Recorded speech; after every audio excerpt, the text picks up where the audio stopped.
Bismillah, alhamdulillah, wassalatu wassalamu ala rasulillah wa ba'du. Ucapan Rabbik Firli setelah mengucapkan waladhdallin. Barakallahu fikum. Sebenarnya ini asal muasalnya dari kitab-kitab madhab syafi'i sendiri, seperti dikutip dalam kitab I'anatut Talibin, misalnya Abu Bakar Syoto Ad-Dumyati, kemudian juga dalam kitab Tuhfatul Muhtaj, begitu juga seperti kitab Hasyiah Al-Qalyubi, Hasyiah Al-Bujairomi, kemudian juga dalam kitab-kitab yang lain termasuk uh, Al-Sabro Al-Milisi dan lain-lain. Intinya kitab-kitab madhab Syafi'i memang menyatakan bahwa setelah mengucapkan ghairil maghdubi alaihim waladdallin, maka disunahkan bagi imam untuk mengucapkan Rabbik firli, lalu kemudian dengan kalimat amin, seperti itu. Bahkan mereka juga mengambil kesimpulan ini sebenarnya dari pernyataan Imam Syafi'i sendiri dari kitab Imam Syafi'i menyampaikan seandainya habis waladdallin ditambahin dikir-dikir sedikit begitu, amin ya rabbal alamin dan lain-lain, maka kata Imam Syafi'i maka itu juga baik-baik saja, tidak menjadi masalah dan hukumnya boleh.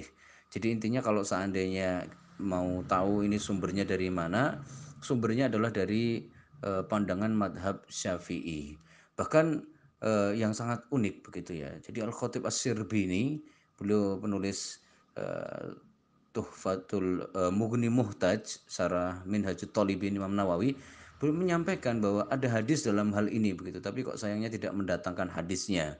Sehingga dalam hal ini kita tidak tahu persis itu hadis dari mana, tapi sudah rame aja isunya di madhab syafi'i dan di kitab-kitab syafi'iyah semua begitu ya, di kitab-kitab syafi'iyah tapi yang tebel terutama ya, seperti ibaratnya minimal di atasnya Fathul Mu'in begitu kan. Mereka biasanya kalau untuk kitab itu kan paling bawah kan Mukhtasar Ibn Abi Suja atau Matan Abu Suja atau Matan al-Ghuzi, kemudian atasnya lagi nanti Fathul Qadir begitu, atasnya Fathul Mu'in, nah atasnya lagi itu seperti nanti kitab I'anatul Talibin, kemudian nanti Hasyiah Al-Qalyubi, Hasyiah Al-Bujairomi, Fathul Wahab dan seterusnya, itu yang di atasnya itu semuanya menyebutkan tentang adanya hal ini. Barakallahu fikum.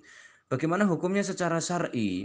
Kalau kita melihat dari sunnah-sunnah yang ada dari Rasulullah, tidak ada satupun penjelasan dan keterangan mengenai adanya syariat ngucap sesuatu antara waladdolin dan amin, atau antara Al-Fatihah dengan surat, seperti itu. Tidak ada satupun hadis yang menjelaskan tentang masalah ini.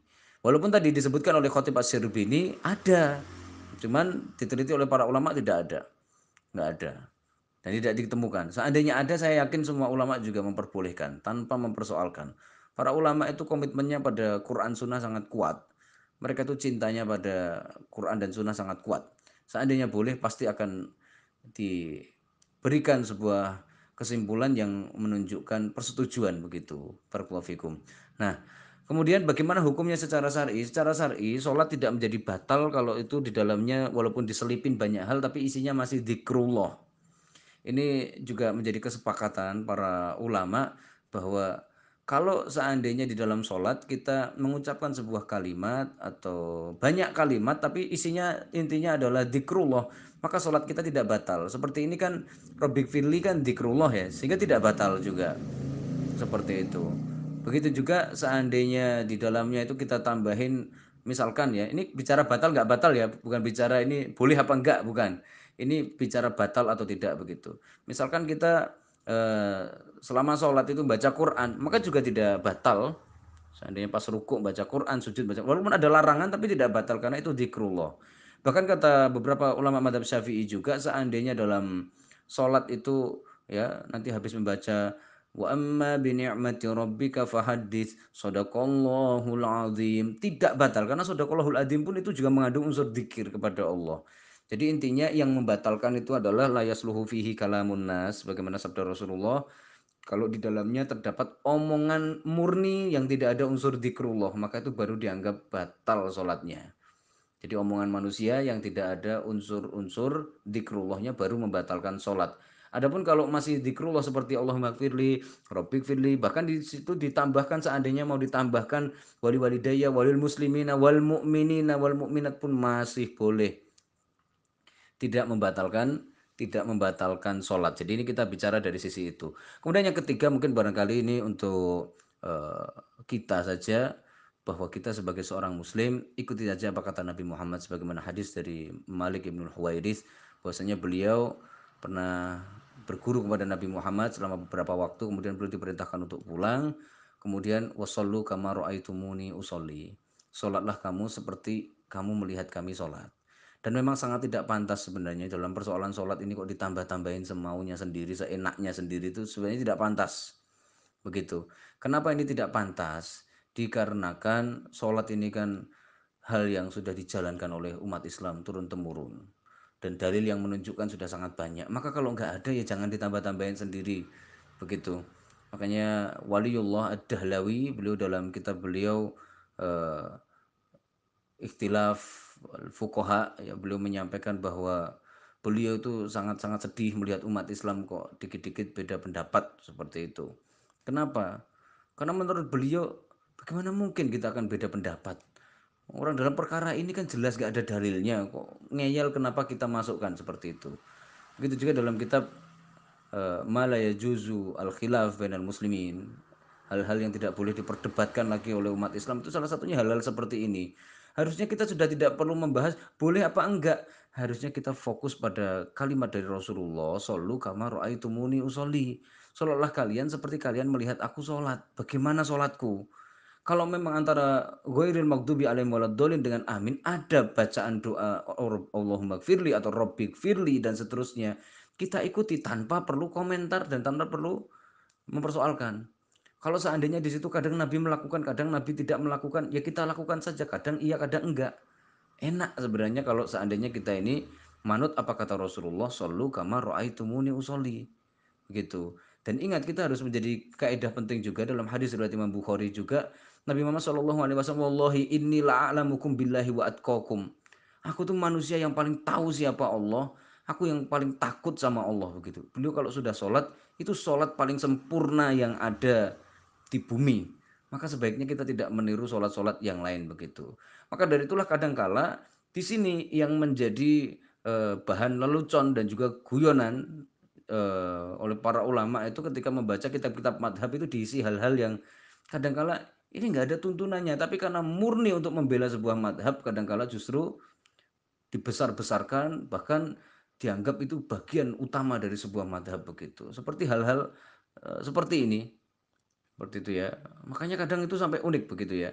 Bahkan di dalam Fathul Bari itu sampai-sampai Ibnu Hajar itu beliau melihat perbedaan ulama Syafi'iyah sendiri itu, beliau itu sebenarnya tidak suka sekali begitu.